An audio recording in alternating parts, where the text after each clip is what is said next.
So I want you to imagine uh, sitting in a prison cell. You were facing real, actual jail time. And your cellmate turns to you and asks, what you're in for. Right. Did you steal a car? Did you commit some massive corporate fraud, embezzle millions? No. You are in a holding cell because someone in your office building accidentally bumped into a fire alarm. Yeah. Or maybe you just forgot to file a secondary copyright form on time. Exactly. I mean, welcome to the somewhat dystopian reality of India's outdated corporate compliance laws.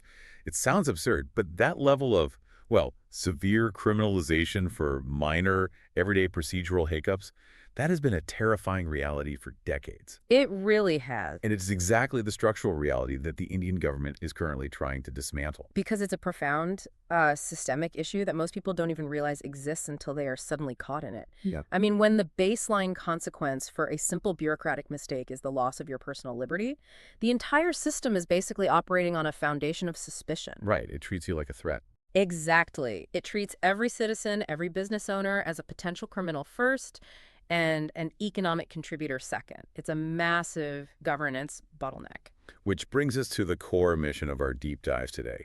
We are looking at a really comprehensive document detailing the Vishwas, which beautifully translates to Public Trust Amendment Provisions Bill 2026. A very fitting name. Totally. And this was just passed by both houses of the Indian Parliament, the Lok Sabha and the Rajya Sabha, in early April 2026. So for you listening, we are going to unpack how this single piece of legislation is attempting to completely rewire India's governance architecture. Right, moving the needle away from that pervasive suspicion. Yeah, and building a framework of actual functional trust. And you see that philosophical shift most clearly in the government's stated goal of minimum government, maximum governance. Because for decades, the regulatory framework heavily relied on the threat of imprisonment to ensure compliance. Just using the heaviest stick possible. Exactly. It was a colonial-era hangover, a highly punitive mindset designed to control rather than to enable growth. So what the John Vishwas bill represents is a fundamental strategic attempt to alter the balance between state regulation and economic freedom. Pulling back the heavy hand of the state. Right, just enough to let the economy actually breathe and function efficiently. Okay, let's unpack this because we need to establish the sheer staggering scale of the problem they are trying to solve here. If we look at the data layer in our source material, the numbers are wild. They really are. The 2026 bill doesn't just tweak a few minor things. It completely decriminalizes 717 minor offenses. Yeah, and it achieves that by rationalizing 784 provisions. And that spans across 79 different central acts. 79 acts, wow. Right. And to give you a sense of the momentum, the government's rationale here, this actually replaces a much narrower 2025 version of the bill, which I think only covered 17 acts. So they looked at the 2025 version and clearly decided it just wasn't nearly aggressive enough. Exactly. They recognized the structural problem was much deeper, so they expanded the scope massively in just a single year. So if we're mapping this out for you, how does that actually work mechanically? You take 717 offenses where people used to go to jail, and you just delete the jail part. Essentially, yes, but it is a systematic institutional replacement. The core governance mechanism across those 79 Central Act is stripping out the criminal penalties, meaning the actual imprisonment, and replacing them with civil and administrative alternatives. Okay. So imprisonment provisions are being replaced by monetary penalties, and these are calibrated to the actual gravity of the violation. The strategic goal here, tying into the broader economic picture, is to significantly boost India's ranking in the global ease of doing business indices. Let's lock in on those indices for a second because we hear that phrase a lot in policy discussions. How does removing jail time specifically move the needle on an international economic index? Well, global indices basically calculate regulatory friction. They look at the risk-to-reward ratio of starting a business in a specific country. Right, the actual cost of operating. Exactly. So if an international investor or even a local entrepreneur looks at the legal code and sees that a minor, clerical error on an environmental form could literally land their CEO in a foreign prison, that is a massive, unquantifiable risk. It creates paralyzing fear. Absolutely. So by replacing that risk with a predictable, capped financial penalty, you remove the existential dread. You allow people to take calculated business risks without fearing a prison cell just because a piece of paper was filed a day late. Wait, but I have to push back on that. If you remove the threat of jail time, aren't we just handing companies a free pass to cut corners? How do you mean? Like, if it's just a fine, a bad actor just writes it off as a minor inconvenience, right? Yeah. It becomes just a line item in their budget for breaking the law. Ah, yeah, that is the exact tension this legislation has to navigate. It's a brilliant question. How do you maintain systemic order without using handcuffs? Right. The answer, according to the framework of the bill, is something called a graded responses system. So it absolutely is not a free pass. It is a targeted, escalating response. Okay, so how does it escalate? Well, for minor or first-time defaults, the response might just be a warning or a formal advisory notice. So they are essentially saying, hey, you messed up. Here's exactly how you fix it. Don't let it happen again. Yeah, it's treating a business owner like a responsible adult rather than treating them like a criminal suspect right out of the gate. Which is a huge psychological shift. Massive. But, and here's where the deterrent stays intact. If you have repeated violations, if you show a pattern of negligence or deliberate corner cutting, that is when the penalties kick in and escalate sharply. Okay, that makes sense. And they are pairing this escalation with what the sources call an expanded compounding mechanism. I am so glad you brought that up. What? Because the source material heavily emphasizes this compounding mechanism, but honestly, the legal jargon lost me a bit. What does that actually mean for a business owner on a random Tuesday? Sure. So think of it like the difference between getting a parking ticket and having to face a full-blown traffic court trial. Oh, okay. Under the old system, if you committed a minor regulatory offense, you essentially had to go through a full judicial adjudication. You had to hire a lawyer, show up to a crowded court, file endless paperwork, and defend yourself in front of a judge. Just to explain why your compliance form was incomplete. Literally just for that. It could take years to resolve. Which is an absolute nightmare if you're just trying to run a bakery or a small tech startup. Exactly. It drains your resources. So the compounding mechanism allows the offender and the regulator to settle the matter quickly and administratively. So it bypasses the court entirely. Right. You admit the fault, you pay a standardized fine online or at a desk, and the matter is closed. No lawyers, no court dates, no years of anxiety. It speeds up the resolution tremendously for everyone involved. That makes total sense. And honestly, when you look at the trivialities that used to require a full court case, you really need that speed. I mean, I mentioned it in the beginning, but I really want to emphasize the absurdity of what was in the criminal code. It's hard to believe until you read the actual acts. Truly, imagine facing jail for a false fire alarm or the failure to report births and deaths within a strict time frame. These are literally sitting there as criminal traps. I can just imagine sitting in a holding cell with an international jewel thief trying to explain that I'm there because I forgot to renew a copyright entry for my blog. Yeah, the absurdity is exactly the point. The law had just lost all sense of proportion over the decades. One specific governance mechanism that really stood out to me in the sources was regarding the Legal Metrology Act. Oh yeah, the weights and measures. Right. This is the act that governs weights and measures, making sure a kilogram of flour is actually a kilogram. Under the new Vishwas bill, regulators are actually required to issue improvement notices before slapping someone with a penalty. It's like a legally mandated fix-it ticket. Yeah. Right, and what's fascinating here is the financial deterrence model they've built behind those tickets to ensure they actually have teeth. Because a fix-it ticket doesn't mean much if the fine is negligible. Exactly. And a massive recurring problem with monetary fines in historical legislation is the slow erosion caused by inflation. Right, because if a fine is written into the law as a fixed number, it just gets weaker every single year. Precisely. A 500 rupee fine written into a parliamentary act in 1980 was a strong deterrent back then.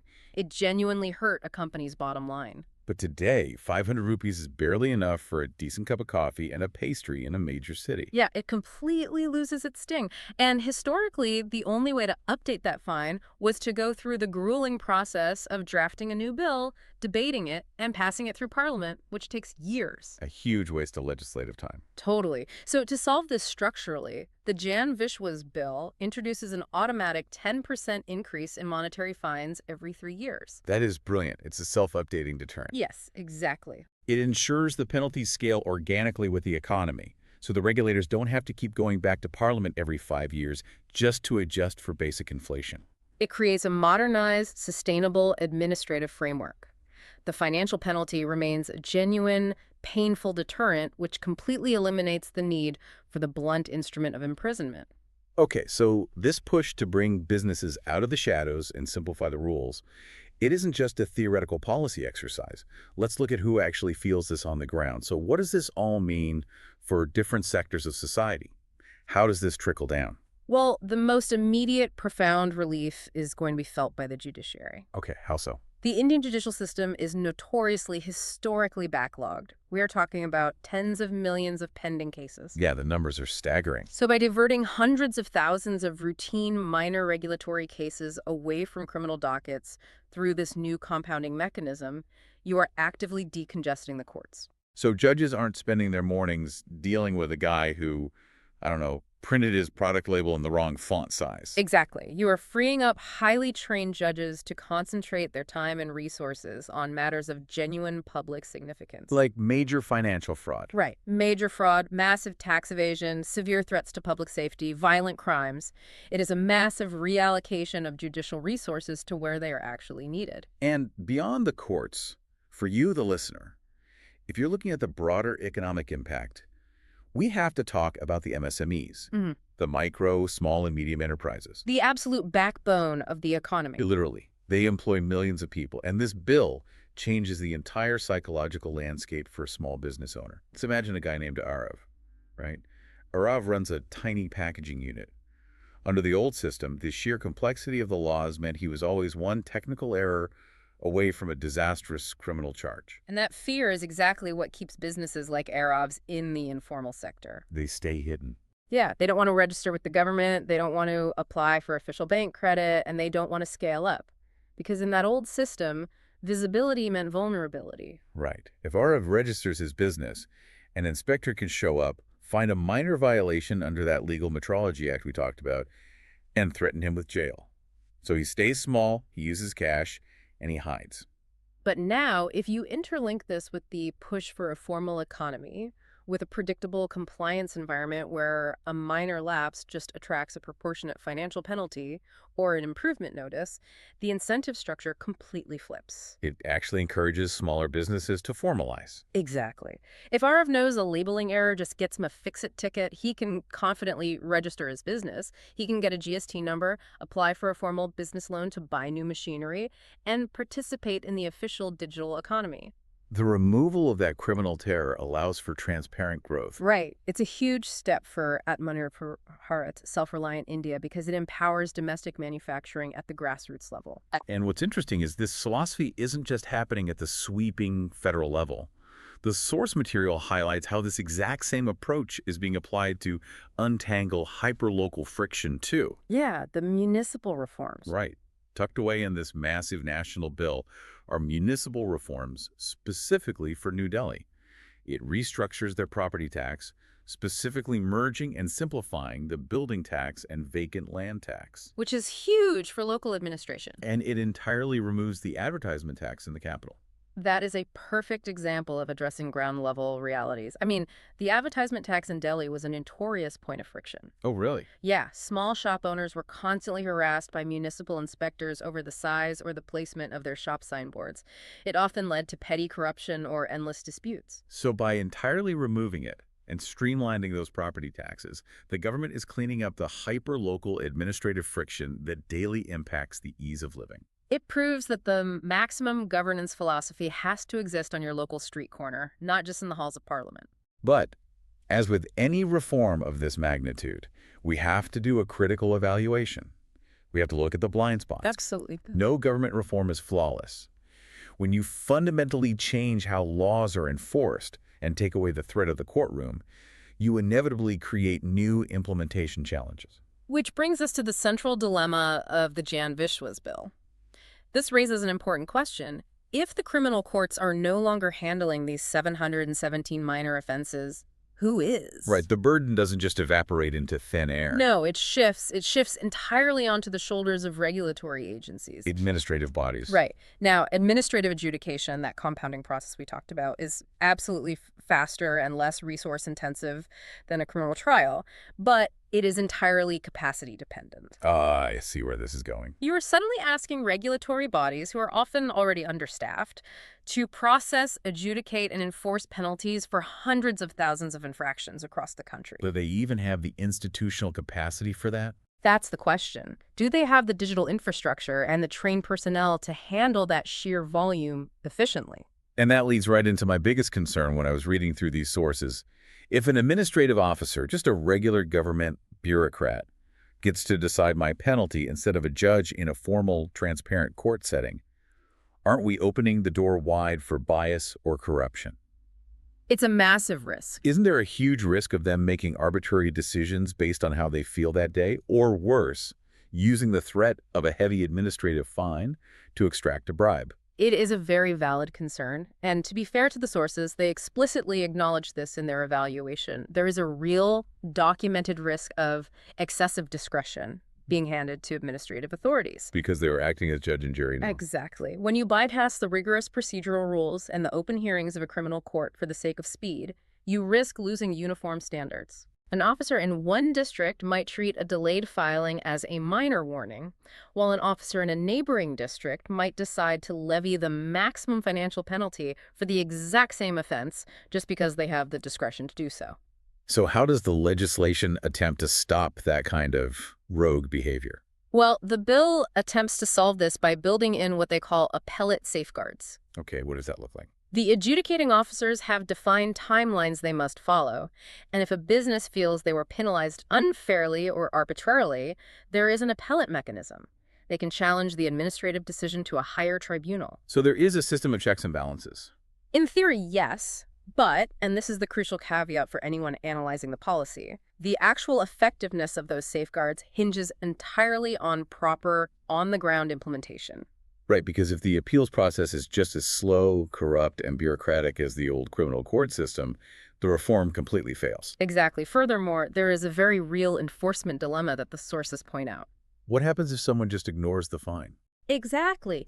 Regulatory authorities may genuinely struggle to enforce compliance and actually collect these civil fines without the heavy, terrifying stick of criminal penalties backing them up. Yeah, if a business simply refuses to pay the administrative fine or just laps off the improvement notice, what is the ultimate recourse now that jail is officially off the table? It is a serious tightrope walk. You desperately want a modern, trust-based system that treats businesses fairly, but you still need people to actually follow the rules of the road. Yeah, you need the deterrence. Yeah.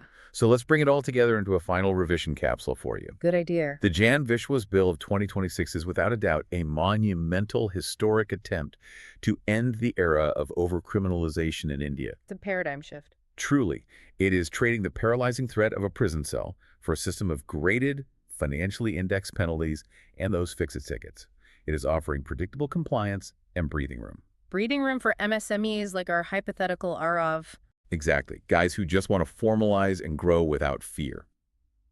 And breathing room for an Indian judicial system that desperately needs to clear its docket and focus on serious crimes. And if you are looking at the way forward, the true test of this trust-based governance model won't just be found in the text of the bill itself. No, it's about execution. Right. Its success is going to depend entirely on the execution over the next decade. It will depend on maintaining total transparency in these new administrative tribunals, ensuring consistency across thousands of daily decisions, and demanding intense institutional accountability from the regulators. Yeah. If they can manage that delicate institutional capacity building, they retain the deterrence without resorting to draconian punishments. It's the ultimate real-world test of minimum government, maximum governance. Yeah.